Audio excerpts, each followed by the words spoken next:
Dinosaur តែ Ricky បែរជាបដិសេធនៅអង្គុយលេងហ្គេមតែម្នាក់ឯងទៅវិញ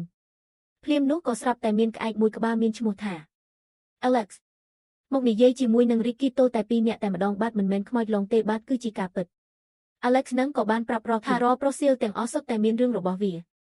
ហើយថ្មិញនេះក៏មានរឿងរបស់វាផងដែរដូច្នេះអាប្អូនឯងត្រូវតាមដានជាមួយខ្ញុំថាតើរឿងនៃថ្មិញនេះគឺមានអ្វីខុសបន្ទាប់ពីនោះបក្សីនឹងក៏បានប្រែខ្លួនទៅជាបក្សីកាលពីយូរយារណាស់មកហើយបន្ទាប់មកខ្លួនក៏បានហោះចេញពីទីនោះរួចក៏បាននិទានរឿងមួយតាក់ទងនឹង Dinosaur មួយក្បាលដែលជាមិត្តជិតដិតរបស់គាត់មានឈ្មោះថា PG កាលពី70លានឆ្នាំមុនមានបក្សីមួយក្បាលដែលមានឈ្មោះថា Alacrine ដែលគ្រប់គ្នាតែងតែហៅគាត់ថា Alacrine Alacrine គឺជាបក្សីមួយប្រភេទដែលស៊ីសត្វល្អិតនិងចម្លែង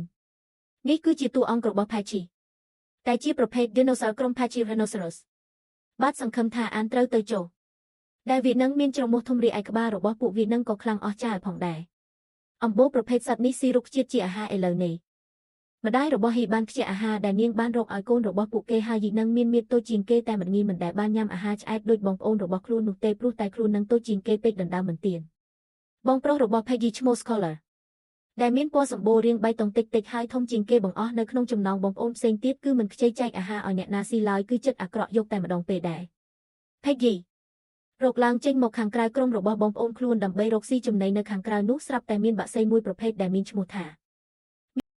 មានធ្មេញតូចល្អិតដែលប្រភេទបក្សីនេះស៊ីអាហារគ្រប់ប្រភេទទាំងបន្លែនិងសាច់បក្សីនោះក៏បានហោះចាប់ខាំត្រចៀករបស់ Peggy ហើយបំរុងនឹងរត់ចូលទៅក្នុងព្រៃវែងស្រាប់តែឪពុករបស់ Peggy ដែលមានមាឌធំខ្លាំងមហាសាលគ្មាននរណាហ៊ានទល់ជាមួយគាត់ឡើយបានមកជួយ Peggy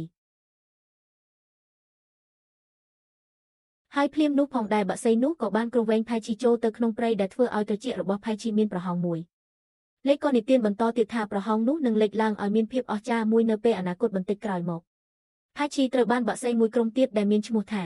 សូមចូលទៅមើលរឿងពេញនៅក្នុង YouTube Khmer Movie Insight ដើម្បីបញ្ចប់រឿងតាមលេងខាងក្រោមហើយកុំភ្លេចចុច Subscribe ដើម្បីទទួលបានរឿងថ្មីអរគុណ